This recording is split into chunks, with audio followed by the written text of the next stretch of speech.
Welcome to Better Fishing with Two Bald Biologists, a podcast from the North Carolina Wildlife Resources Commission.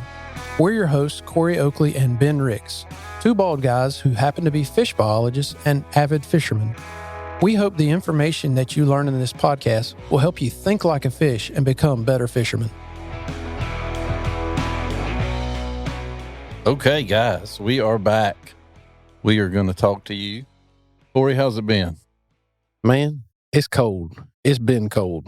It's been terribly cold. Terribly cold. This is the longest stretch in a long time. Well, hopefully, by the time this podcast airs, it will not be nearly as cold, and maybe the snow mounds have gone away. Maybe. I hope so. But we've been through a cold stint for sure. Yeah, it's unusual for North Carolina for sure. It has impacted my fishing. Has it impacted your fishing? I think it's impacted everybody's fishing. I mean, every pond near my house is froze solid, so it's cold. My boat has snow and ice inside. My boat has snow and ice inside as well, which is not great. It's just part of it. So, well, we've got a lot going on. This is exciting. If you guys are watching us on YouTube, we've got a new film crew. You may have seen them last time, but we're working on the video for the show. We're experimenting. Yeah, we're trying to make it better. We thought we just had voice for radio, but maybe we have a face. Maybe we have a face for YouTube. Yeah, probably not.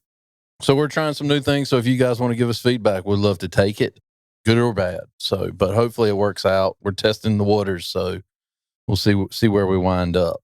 Before we get going, like, share, subscribe. Two Bald Biologists at ncwildlife.gov is our email. We'd love to hear from you. You guys are great about sending us questions, and we'd like for you to keep that up. One more thing. We got a special guest today.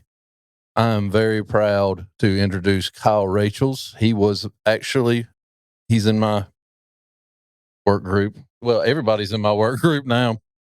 Kyle was my very first biologist that worked with me. Somehow he stuck around. He knows a lot about fish. He knows a lot about numbers. He knows a lot about computer code. He's everything that I'm not. He is. Yeah. Not to speak for Kyle, but I will say he's probably the antithesis of you. He for is sure. Everything that I'm not. And that's why working with him was so enjoyable, because his strengths were my weaknesses. Some of you guys know that we did a lot of work on striped bass mortality. We're not going to be talking about that today, but Kyle did most of the work on that. And then he sat down and for about a month, he tried to explain it to me very patiently, I might add, until I finally got it. And that's when I realized the dynamic was Kyle was the smart one and I was the loud one. And that's how we sold that research. Yeah, and it worked out. It worked out very well. It worked out great, yeah. Well, I will say before Kyle, we will let Kyle talk, we promise. The one thing I'll say about Kyle is generally we hire a lot of different types of biologists, right? Like we hire the really smart ones, the brainiacs that do the data crunching, all that kind of stuff. And then we hire the people that, know how to drive boats and change tires and work on equipment and run fisheries gear and all that. Kyle's all of those things. He's the MacGyver. He is the MacGyver of fisheries management. Like, he's all of those things. Like, he's going to be the guy that can run all the data analysis, but he's also the guy that can plug your tire, which I really appreciate about Kyle. He has a wide-ranging skill set, so that's really good. There's been more than a couple of people that have pulled me aside and said, have you ever been in a boat with Kyle Rachels? And I'm like, yeah. They're like, man, you drive the fool out of that boat. And I'm like, he's good at what he does. So another interesting thing about Kyle is his dad was actually a fisheries biologist that worked for us. And part of that is, and probably why he's so strong, and we're going to let you talk eventually. Maybe. But it's iffy. He grew up in this world that Corey and I talk about all the time. Kyle was neck deep in it from day one. And so I think that's also part of why he's such a strong fish biologist, is because they were, for better or for worse, he didn't know there was anything else. So kind of happens that way. Well, Kyle, tell everybody hello. You can make fun of us if you want to for a few minutes, but I know our folks want to hear from you. So sure, yeah, I appreciate that, Ben. And you always told me that the whole reason you hired me was because I was wearing a blue shirt. When we interviewed, it wasn't at all due to any kind of skills or anything like that. So it sounds like it works out for everybody, but I thought it was just a blue shirt. full disclosure, since we're here, I wasn't going to sell that story, but now we're here. Right before interviews for that position started, I was like, I think we just should hire whoever's wearing a blue shirt, like as a kind of a tongue-in-cheek joke. Yes. Well, We do take hiring seriously yeah, here. exactly. Yeah, I was like, I think whoever's wearing a blue shirt will do fine. He rolls in the door with a blue shirt. Kyle was the only person who was wearing a blue shirt, and he knocked his interview just straight out of the park. So it made the decision easy. It also made me right when I said we'd hire the person wearing a blue shirt. We know you like to be So- right. It's okay. It's good. It doesn't happen all the time, so I have to cherish Take the win when you cherish the can. moments. Right. So, but yeah, Kyle and I, he got his master's degree in Arkansas. Then he came, he worked for me or with me. I can't say he worked for me because we definitely were a team. He worked with me in District 2, and then District 4 opened up. And you guys have heard me talk about how it's interesting to be a biologist where you grew up. But Kyle also got that rare opportunity. So what's it like to be a biologist in the area you grew up fishing and investigating in your formative years, so to speak? Yeah, it's it's really odd because when you get into this field, all of your professors and everyone says, you're never going to go back home. Like there's just so few fisheries jobs out there that you're going to have to go somewhere else. And you're usually just lucky if you end up in the same, if you want to go back and live in the same state that you grew up in. But it's really nice because it gave me a really good knowledge of the area that I'm fishing in, the area that I'm working in now. And so it's very rare in our field. And I'm really lucky to be able to do that. Yes, it is. So what do you want to talk about today, Corey? Whatever y'all want to talk about. I'm just here along to look at what's going on because this is the team right here. And I'm just kind of I'm the sideshow here today. We had some good years, I will say. Those are some good years. I mean, I've been lucky to work with a lot of very competent, everyone I think was smarter than me, And then there's now. biologists, and now I work with Corey. And that's been quite the adjustment. Good luck runs out sometime. It's run out. Sorry. But no, it was me and Kyle there for a minute, and it was a lot of fun. So, but now Kyle works on the Cape Fear River. He works on a lot of things in the southern corner of coastal North Carolina, but the Cape Fear River is your primary water body, but also the lumber, the black. What else am I forgetting? Northeast Cape Fear. Yeah, cover everything from the Northeast Cape Fear River in the east to the Lumber River in the west. So Cape Fear River, Black River, also some of the lakes, Sutton Lake, White Lake, Lake Waccamaw. Yeah, a lot of really smaller water bodies in the southeastern part of the state. Yeah, a lot of you guys. Kyle has a fair number of the Carolina Bay lakes that are special and unique to the coast, really coastal North Carolina. And Kyle has a good portion of those, not all of them, but a good portion of them. Those are unique fisheries as well. But today we're going to talk about shad and the Cape Fear River. Does that sound like a good thing to talk about, Corey? Spring is springing. Spring is springing. It's coming. We thought that y'all might want to hear about something relatively timely. Yeah. I sure And, hope spring is springing because if it stays this cold, I'm going to be mad. Yeah, that groundhog. Yeah, the groundhog, we're going to do something to him next year. Yeah, we're going to get after them. But so we're going to talk about shad fishing. Everybody, the thing that I like about shad fishing is it's that first, maybe crappie in the same thread, but crappie maybe more, or shad maybe more so, is that first fish that really shows up on that first warm day that kind of gets everybody excited about fishing. Wouldn't you say that, Kyle? I'd say so. And two, it's, when the shad season starts, it's usually really cold, but then at some point there, late March, early April, everything turns green. I mean, the leaves start springing, flowers start popping. And when that happens, that's when shad fishing's really heating up. When the shad get there, spring sprung, like you said. Right. Yeah. It's the first kind of sign of spring. I would agree with you that, like, exactly. First, there's no leaves. And by the time you're done catching shad, there's flowers and leaves on the trees and everything else. It's finally 70 degrees. And we're all excited that we can catch a fish because we've been cooped up. And then this year, dealing with snow, which is a very rare thing, especially for New Bern, North Carolina. But shad are a unique species. So let's walk through where shad are during what times of their life. Sure, yeah. So, they live their adult lives out in the North Atlantic Ocean. They're hanging out the Bay of Fundy, the Bay of Maine, Gulf of Maine. And then they're out there as adults for anywhere from 3 to 5, 6, 7 years, as much as 10 years in some places. And then they're going to go back to their native river where they were born in order to spawn. So they're all the way from, in Canada, there are rivers that are producing American shad, and then they're going to roll all the way down to Florida and all the rivers in between. So they come up into kind of to the fall line of our freshwater rivers to spawn. Those juveniles that are born and live, they're going to make it up to about 3 inches, usually about September or October of the year they're born. They're going out to the Atlantic Ocean, and then they'll come back, hopefully as adults, 3 to 4 years later. So just tell people like what the fall line is. What do you mean by when you say the fall line? Because we have the fall line in North Carolina and where that is. Sure. So, they're coming up really to where the Piedmont and the coastal plain meet. So when you're in a river, that's what that's looking like is you're going from a slack water river kind of habitat to really the rocks. Once you start getting some rapids, some rocks, some big boulders in the river, that's where those American shad are kind of keying in on it. But American shad are a little unique too in that they'll zone in on the fall line, but a lot of American shad will just keep going. They want to go as far upstream as they can. And we actually have records from the 17 and 1800s in the Cape Fear River. They would go all the way upstream in the Deep River to Guilford County, which is practically the headwaters of the river. Exactly. They'll go as far upstream as they can swim. Yeah, it's funny when you look at maps, especially older maps, a lot of the creeks will be like Shad Creek, and we're, almost in the mountains. And you're like, why is this named Shad Creek? And it's because some of those, there were runs that went so far up that they were named after shad because they were there in the spring. So that's true of all our coastal rivers, right? There's an area where they're going to find that rocky habitat where the coastal plain and the Piedmont meet and they go to spawn, correct? I mean, I am right about that, right?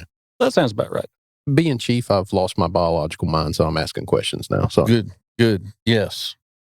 Survey says yes. I mean, I know like historically, before dams were introduced to these rivers, like on the Roanoke River, they would go well into the mountain region of Virginia. They would go into Roanoke, Virginia. That's where they would find a lot of them. Almost to your mama's house. Yeah, really and truly, where my mama used to live. That's where they were, for sure. That's just cool about them. I mean, you think about that fish, that's coming all the way from basically eastern Canada all the way back here and then going that far just in order to spawn. It's pretty wild. It's phenomenal for a fish to do that. In some of the rivers where we see where the shad aren't doing as well, it's usually places where they're either through dam construction or something like that, habitat degradation, they're not able to get up and as far into those headwaters and that spawning habitat as other rivers and other populations can. Yeah, and it can be water quality issues, but impediments probably are their biggest issue, for sure. So how many species of shad do we see in the Cape Fear River? So we have the 2 species of river herring. That's blueback herring and alewife. They're in the same family as shad that we're talking about. Along with American shad, there's also hickory shad. And so we have all 4 of those species in the Cape Fear River. American shad are the most abundant, which is a little different than most of our coastal rivers in North Carolina. In most of our rivers in North Carolina, you're going to have more blueback herring, you're going to have more hickory shad. But the Cape Fear River it has those, but really American shad are the most dominant in the Cape Fear. So if you're a fisherman and you're saying, I want to go catch an American shad and not a hickory shad, I've caught all let's say I live in Weldon, and I did live in Roanoke Rapids, but let's say I live there and I was like, I want to go catch an American shad. I'm tired of catching hickory shad. Cape Fear would be a good place to go. I mean, there are American shad in the Roanoke, but the dominant species in the Cape Fear be American shad, right? Yeah, absolutely. Yeah, the Cape Fears, if you've caught all the hickory shad everywhere else and you're ready for American shad, hit the Cape Fear because we see a few hickory shad in the lowermost stretches of the Cape Fear, but 9.5 times out of 10, you're catching American shad if you catch a shad at all. Do we know why that is? I don't think we really know why that is. Like I said, we have those hickory shad. We see them in the lower river and in some of the tributaries around Wilmington, but they don't seem to come upstream to the locks and dams or further upstream in the Cape Fear like they do, in the Neuse or in the Tar or anywhere like that. And I mean, one good thing about an American shad, if you're going to have a shad, that's the one to have. It's the biggest one. Of what we have, it's the biggest one. If you were trying to catch a shad that's over 3 pounds, that's the one to go after. Yeah, absolutely. When you're shad fishing, we'll talk more about shad fishing, hopefully, as this conversation goes along. But the thing about shad fishing, the strike of a hickory shad feels like a fish biting. The strike of an American shad, you're like, I'm hung. And you think you're hung for a brief minute, and then you feel that hang move, and you're like, oh, wait. The line's moving. Oh, wait. But it's such a different, heavier, a lot of times they're in fast current as well, so it'll just stop, and you'll feel like you're hung for a second, and then you go, well, I'm in 8 foot of water. There's no reason I would be hung here, and then all of a sudden it moves on you. So they definitely are the biggest. They pull the hardest. Some say they taste better. Whatever. Whoever wants to eat shad, they can eat them. I know there's people listening to us that love to eat shad. I just ain't one of them. My peoples is shad eaters. I know my daddy's peoples are shad eaters, but I am not. So if you would like to try a shad, well, now that we're here, let's describe what you're in for. You have to eat shad knowing it's shad. That's key number one. That's the first hurdle to get over. Right. Because it is an oilier fish, is a stronger taste. Because of that, it's a little bit stronger tasting. So if you are somebody that likes a really mild, flaky fillet, if you like striped bass and grouper and that kind of this ain't thing, the fish for you. this might not be your cup of tea because they have a whole lot more oil in it. However, if you're down with omegas in your diet, it's probably a strong option. Yes. Have you eaten them? I've had a little bit of shad, and I'm not going out looking for them anymore. There you go. I understand. Love to catch them. Love to catch them. Not so much on the eating them. Love to catch them. They are not my first choice as far as eating, but I wouldn't say no. Sometimes I get hungry. So the thing about, that's true. I mean, it does depend on how hungry you are. I like oily, I like bluefish. I can eat a bluefish all day long, twice on Sunday. It's good to me. But for whatever reason, I don't know. I'm just not a shad eater. I know there's a lot of people from Eastern North Carolina. They're my folks, and they eat shad, and I love you, and keep on It seems eating. like if you grew up doing it, you're going to keep doing it, and so will your kids, etc. If you did not grow up doing it, it's kind of a taste that's maybe aged out in some respect. And it's different than river herring. Like, river herring are prepared differently. Not that we eat river herring now in North Carolina because there's a moratorium on them, but historically you could eat river herring, and I've done that too, and those are different than shad to me. It's all in the preparation, and river herring are not nearly as big, so it's a little different type texture too. It's an acquired taste. Yeah, it is. It's just different. And if you grew up doing it, it's second nature. And my folks grew up doing it, so it was second nature. But my dad doesn't love them, so I mean, you can not like them. If there's anything we know about this world, you can like or not like whatever you want. This is true. This is very, very true. That's facts. But there's a lot of people that like them. It's more of a traditional food fishery, but more currently, it is a very popular recreational fishery. Fly fishermen like them because they're very susceptible to flies. Ultralight and light angler fishermen like them because, you can throw any kind of brightly colored thing. And it's more of a reaction strike than it is actually a feeding strike because what they eat are little bitty copepods and zooplankton and things like that. And what you're using to fish is not that at all. I mean, they hit out of aggravation. So a lot of times your fluorescent colors, your golds, your silvers, your yellow, orange, your real bright colors seem to work. You shifted into fishing real fast. You went on it. Buddy, we've been cooped up in this snow. I want to talk about fishing. Well, one thing I'll go back and say, historically, even before settlers were here, Native Americans depended on that run of fish coming into the river as a protein source. They utilized it. And then Europeans, when they got here, they've utilized it. And so that history is definitely something that I fear we might be losing a little bit in the coastal plain for a lot of reasons. But it was one of the things that, my dad growing up, the shad run was a big deal. The river herring run was a big deal. It was a big deal to all the communities in the eastern part of the state. And I would say, for the most part, that still is the case, particularly with shad. It's still the case. A lot of people still go fishing for them. Oh, it's a very big deal. In fact, if I don't throw this pitch out there, my mom's going to get mad at me. So I'm going to do this. Well, don't want mama mad at you. She feeds you, so. For those of you, well, she used to. Now I'm kind of on my own most of the time. Yeah. But Well, you go to her house, she's going to feed you. there is some truth there. But those of you who love reading books, American shad is a historically important fish, especially during the Revolutionary War, because, George Washington was in hard times in the winter, and then the shad showed up, and they finally had something to eat.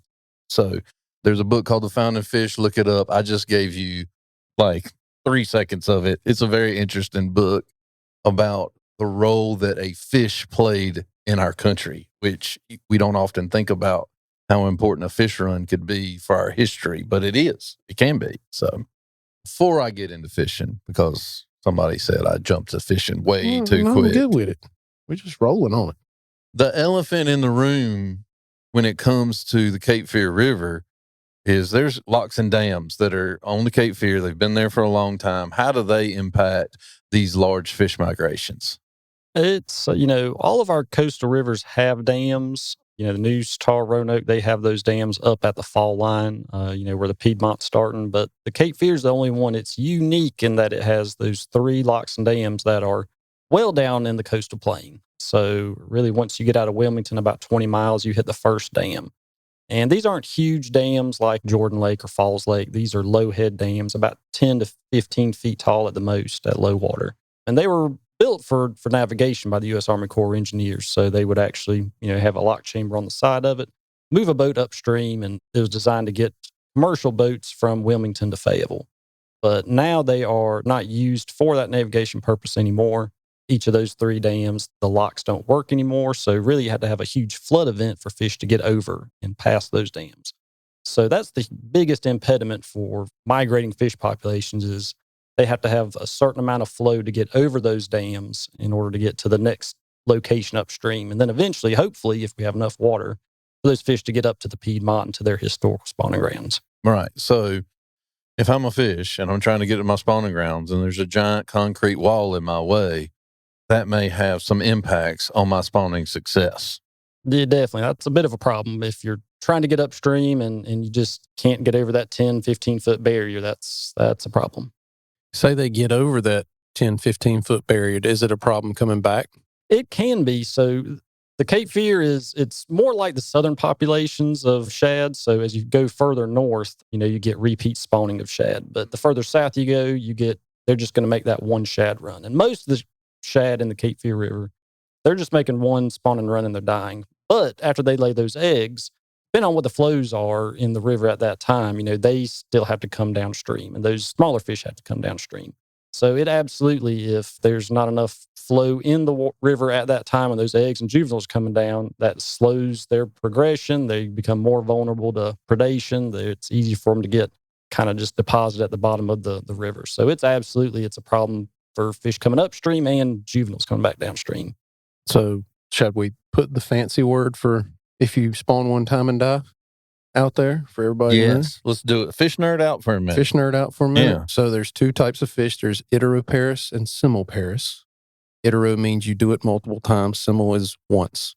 So our shad that are in the Cape Fear, for example, the vast majority of them are one-time spawners, right? Yeah, That's what you just said? Absolutely. Over 90% of the Cape Fear shad are Simulparis. Yeah, and if you catch a shad late in the season in the Cape Fear, or even like in the Neuse too, I've caught them late when I say late in the season, it'd be like June. They look rough, like they're in trouble. They're on their way out the door. So to speak. They're on the struggle bus if they're still around in June. So yeah, it's just like what a lot of salmon species in the Northwest. It's very similar type of thing. They just go up the river, they spawn, they die. They provide nutrients into the system that help young, maybe not quite as much as salmon, but it's very similar type thing. But as you move further north, so like you get into the Northeast, those American shad are not doing that, right? They're going multiple times before their lifespan is up, right, to spawn. Absolutely, yeah. They're more Iteroparis as you go further north and spawning multiple times in their lifetime. Sorry, slight science nerd I moment. think the oldest shad that I have seen in North Carolina was about 10 years old. Most of ours are maybe 4 to 7. Yeah, that makes sense. So, you think they don't show up till they're about 4 years old. So they get maybe 2 to 3 spawns out, give or take, before they've run their course. So it's amazing to me. This is part of why I became a fish biologist. It is amazing to me that a fish can go from can be born in North Carolina, go to the Bay of Fundy, and then come right back to where it was born. Kind of like the way Kyle and I became fish biologists. Y'all are the Alocenes of fish biology? We grew up in I like coastal it. North Carolina. We went somewhere else, and then we came back to where we were from. There you have it. So maybe that's why shad are so special to me. We're kindred spirits, homebodies. And y'all went away for a while, both of you, to A states, one to Arkansas, one to Alabama. There's a lot of things going on here that are very similar, other than your polar opposites. But anyway, I digress. Right. So the other thing about the locks is that Lock and Dam 1 looks a little bit different than the rest of them. Talk to us a little bit about what's at Lock and Dam 1. Sure. So in 2012, 2013, the Rock Arch Rapids was completed, and that's a nature-like fishway. So it is basically, it looks like a big pile of boulders was placed on top of the dam. If you didn't even know any better, you wouldn't be able to tell a dam was there originally. So it's a really large complex of boulders that's put out there in a design trying to get those fish upstream so they can kind of swim into this structure. They have certain pathways where if there's enough flow, and usually there is for American shad at least, for them to actually swim upstream on their own and keep traveling upstream. So the shad can get over Lock and Dam 1. In order for them to get over Lock and Dam 2 or 3, though, we have to have kind of a pulse of rain, a pulse event where they can swim over the dam and keep on getting it, correct?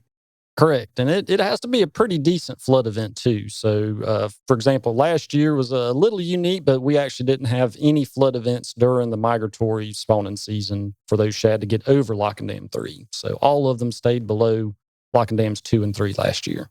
So what happens if they can't get where they would like to get or where they need to get?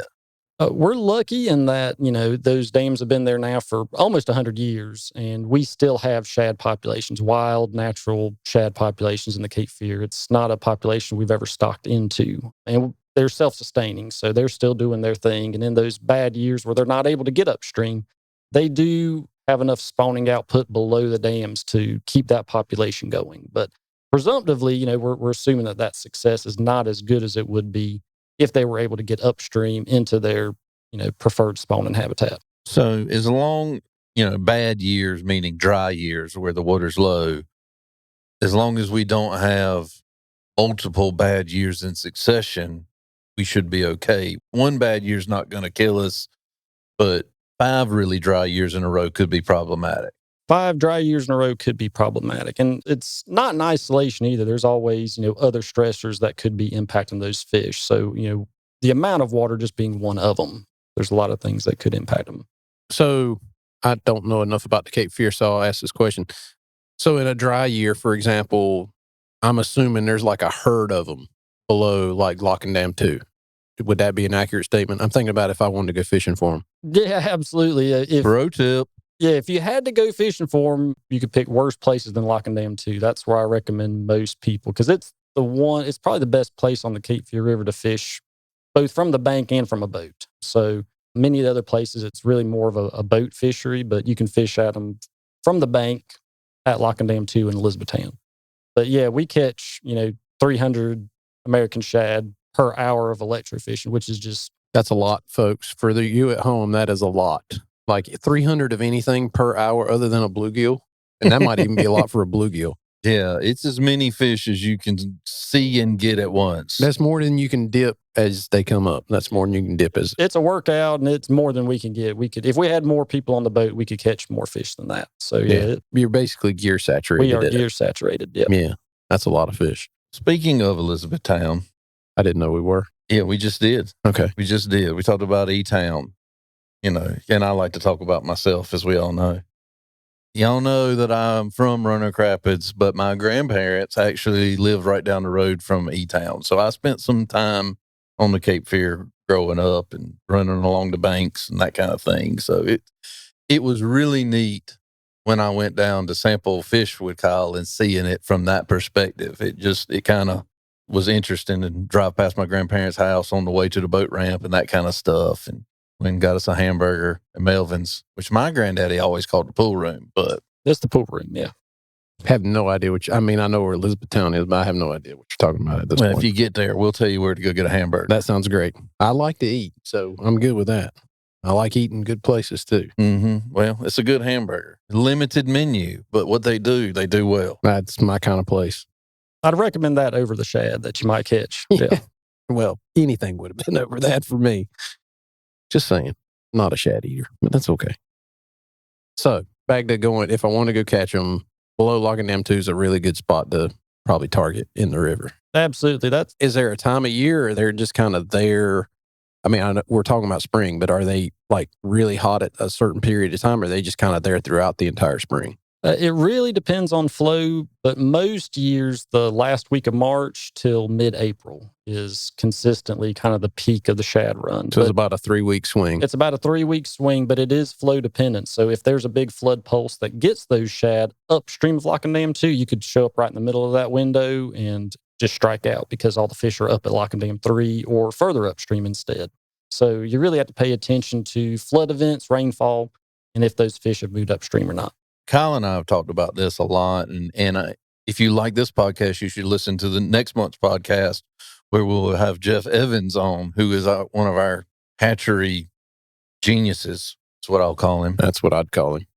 And anadromous fish are really interesting because he spawns these fish for his job, or he did. We're not currently spawning them, but for several years, he spawned these fish for his job, and he would always say, it's going to fall at first or second week in April, plus or minus a couple of weeks. And they are fairly predictable. So I'm saying that as a fisherman, if you do good on a certain day, you might want to plan your trip, not necessarily on that exact same day, but use that as a frame for when you need to plan your trip, because these fish are pretty predictable. And the weather patterns, we have cold winters, we have hot springs, but really these fish generally show up about the same time within a week or two every year. Yeah, I mean, that's the thing. Like, whatever the fishery is that has a spring run, whether that's white bass, hybrid striped bass, all the shads on the coast, anglers oftentimes, when it warms up fast, like in February, we'll get a warm spell. Come on, we're going to get a warm spell in February. Please. Please. One warm spell. I'll just take one. Anglers get an itch. They're ready to go fishing. They're like, oh, yeah, they're going to be in the river early. They're going to be this early. They're going to do this early. And we'll talk to Jeff next month, but Jeff will always be like, nah. He's unflappable. He's unflappable. He's like, nah. It's going to be 1 week or so on either side of this 2-week period every time. And he's pretty much right. There's very rarely. It goes to show it's not all about temperature. There's photo period involved. There's flow rates that are involved. There's so many other factors that key these fish on. And it's really probably photo period more than anything, because it's consistently in that same time frame year after year after year after year. Jeff be like, I don't care. I don't care that they say it's early. It's not early. It's going to be the same time. Anyway, that's just a tip for anglers. Like if you find that these fish show up in your spot in the river during this time of year, it's probably going to be 1 week or two on the other side of that week that you're fishing, that they're going to be there every year. Yeah, as much as any of the migratory species, I think American shad can read a calendar, and they're keying off of that. And it's tough for some folks who are out there fishing for shad every single year, and they show up in February or March. Some people just want to be the first one to catch the shad on the year. There's a race. Yeah. But it is, yeah. I mean, there's people fishing for shad right now. They are catching a few. And they're probably catching them right now. Yeah. And it's cold. I mean, generally, it's freezing. The first shad reports that we get are sometime late January. It does not mean you should go fish for shad in January. It means you can catch a shad in January. I mean, I like shad fishing, but I don't mean ugly. But there is no way on God's green earth I'd stand on the bank right now in 15 degrees fishing for a shad. I just wouldn't do it. You'd rather wait till they stack up. Yes, I'd rather wait, because I'm probably going to catch one or two. It's all about your goals, right? Yeah. If your goal is to catch the first one, you got to start earlier. It's not a judgment. I'm just telling you how I feel. It's not a judgment on the other person. The other person can go fishing all they want. The early bird gets the American shad. Yeah, that's very true. And there's always somebody that's posting on social media about, I caught this shad in January somewhere. And it's American. One thing I will say about shad fishing, and American shad in particular, it's a little bit different on the Cape Fear because they're really the only thing that the anglers seek out. But on the rest of our coastal rivers, hickory shad are the number one game in town, mainly because hickory shad are, in all honesty, in my opinion, a little bit easier to catch than American shad. But they focus on hickory shad, and when the hickory shad run is done, they're like, well, I'm on to the next thing. And they kind of ignore the fact that they've got another solid month of American shad fishing. And so that's something else I'd like to to tell our listeners is, don't give up when you quit catching hickory shad, because the American shad is really just peaking at the time that you're giving up. So when do American shad start showing up in the Cape Fear, and about how long does that? You said the peak was those first couple of weeks in April to into March kind of area, but when does that peak kind of subside? When do you start not really seeing much of them anymore at that point? Yeah, the Cape Fear, it's important to keep in mind it's the southernmost of our major rivers. So it's a little earlier than the Tar, Neuse, Roanoke. We start to see really big pulses of those fish come in March. So usually, like Ben said, it's, someone's already caught this first shad on the Cape Fear this year, and we're in January or February right now. The peak going to be mid-March to mid-April. And then really, if water temperatures are warm, say about 70 degrees or so, they peter out really quick. And since they're all that Semmelparis word, they're just spawning one time and dying. Usually they quit biting by the last week of April, first week of May. So even though they wrap up quick, And I don't know if it's more frustrating or less frustrating, because if the water's low and the water is really clear, then at those locks and dams, you can see the fish swimming in the water right next to the lock chamber, and you just can't catch them. They're just not striking. They're not hitting. Some of the late shad that come in, we call them May shad, they're still fresh. They'll strike. But those are really just the minority. Most of those fish have already peaked by, late April and moved on. I got one question, and then then can it be time for us to talk about fishing? We can talk about fishing anytime. Sorry. Okay. I feel like I've diverted you. I apologize for that. I just want to talk to somebody about fishing. I understand. So it's been a cold winter. I've been cooped up. I know. I get it. Kyle does these surveys, and he's already talked about how the shad stack up below the locks. I'm just wondering if you see anything else that stacks up below the locks and what they might be. Shad's definitely the most abundant fish that stack up behind those locks. We don't see many herring, but we do see a few herring, and it's something that if an angler's out there, they need to realize, they could catch, because the regulations are a lot different. You can't keep any herring. And then the other one's striped bass. Herring is a blue light special, so do not keep them. Yeah. Know what you're looking at. Absolutely. But yeah, striped bass, on the Cape Fear, that's another one you cannot keep, but we do see striped bass. Those are all hatchery raised striped bass on the Cape Fear. There's not a natural self-sustaining wild run of striped bass, but we do see a few striped bass. Usually we see most of those striped bass at the first lock and dam at the Rock Arch Rapids. Much fewer of those are actually able to get above the Rock Arch Rapids and get further upstream to lock and dams 2, 3, or further upstream. Was it last year or the year before last that you saw a sturgeon in that stretch? That was 2 years ago we saw a sturgeon. Yeah, so we do have a sturgeon run, a wild sturgeon run, Atlantic sturgeon, and they do spawn right below Lock and Dam 1. And those are just phenomenal fish. We rarely see them, but anytime you have a 6, 7, 8 foot fish, right next to you, it's something to see. It's a cool animal. Yeah, my granddad used to talk about them, and when they were more prolific, and they'd see them. I think they even ate a few. I'm sure. I mean, my granddad eat about anything. So yeah. Well, they say they're delicious. The apple don't fall from the tree. You want to talk about a blue light special? Keep a sturgeon. That is a big blue light special. Yeah, don't do that. Don't do that. Now it's just a unique fish. Yeah, that they're very rare now. I've seen just a handful in my career. So can we talk about fishing? Yeah, for a few minutes. I want to talk about fishing for just a handful of minutes. So, these shad are stacked up, and the water's relatively deep and relatively fast flowing. And so and I'm going to let Kyle correct me if I'm wrong, because he sees guys fishing for these every day. And so he may be able to tweak my rig a little bit, adding a little extra weight because the water is so fast is going to help you get your hookups. It's going to help you get your bait down in front of the fish. A lot of people are catching them off the bank. Some folks are catching them out of boats. The funny thing about shad is they're a schooling fish. American shad in particular, as anglers, we're used to fishing eddies. And American shad are like, eddies are for losers. Yeah, that's exactly right. American shad are sitting nose in the hardest, fastest current.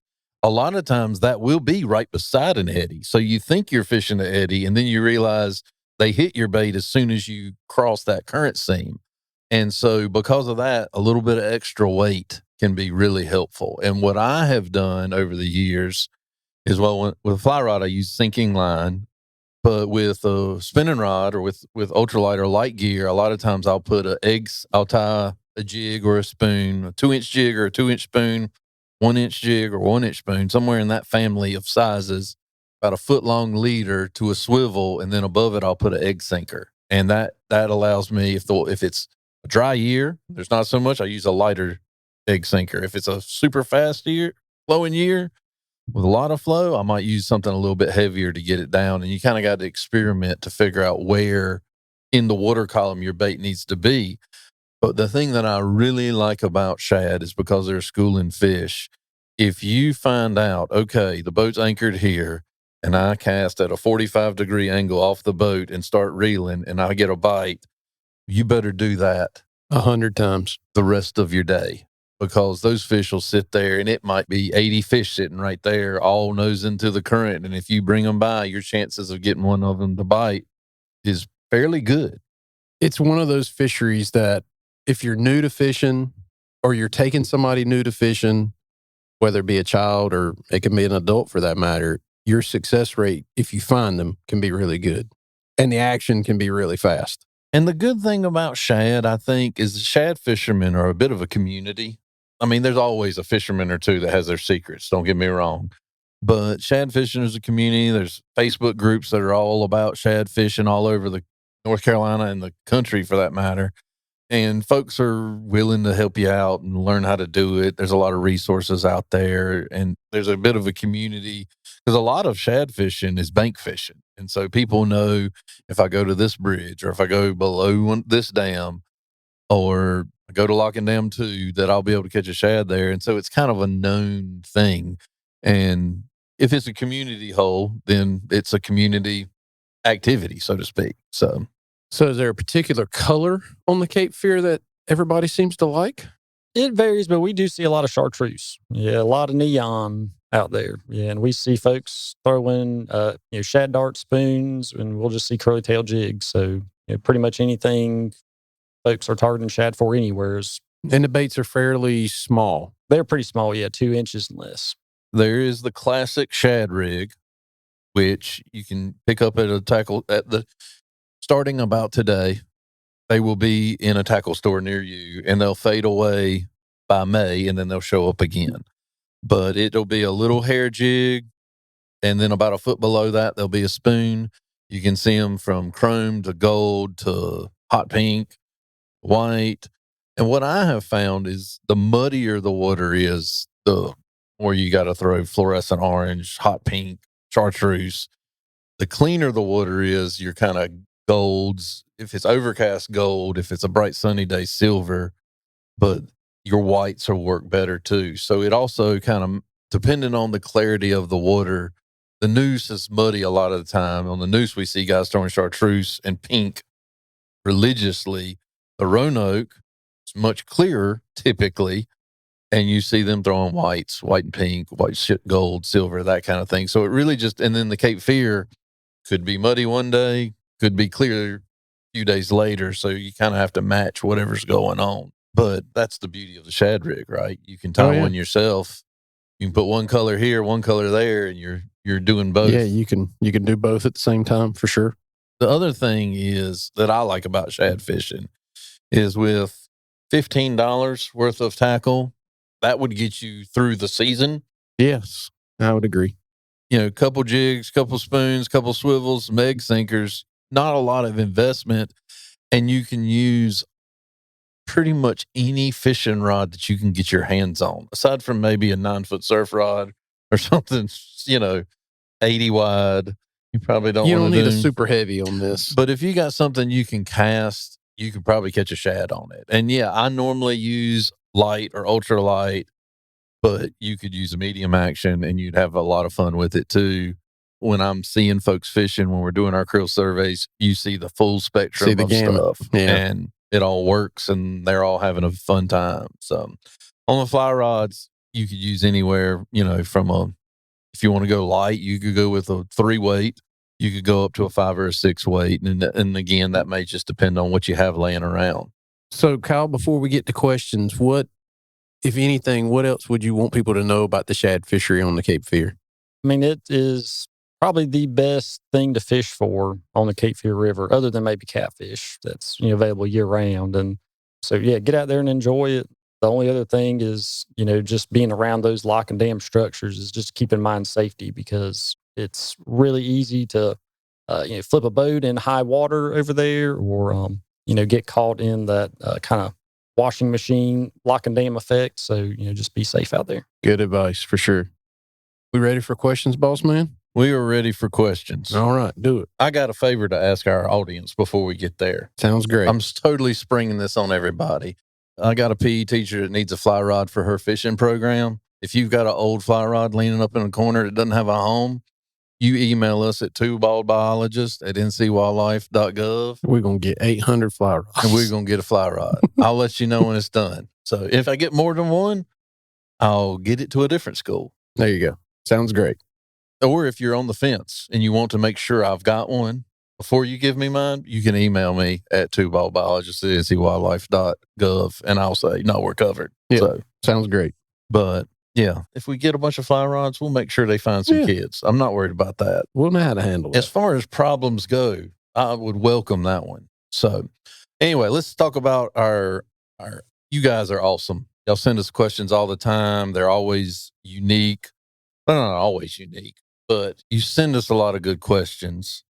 This one's we have not answered on the podcast yet. I'm ready. Let's do it. This email was sent to us January 23rd. He caught some crappie. One was 1 pound, 14 ounces. That's pretty good. Good one. I'd eat that. He caught some females that already had eggs, and he said, is this normal of crappie?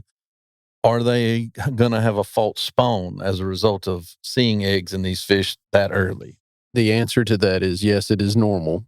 And the follow-up answer to that is no, they likely will not have a false spawn. It will be a regular spawn. Eggs and crappie show up way early. I mean, like when we're doing our fall samples, there's eggs and crappie. They have eggs. Yeah.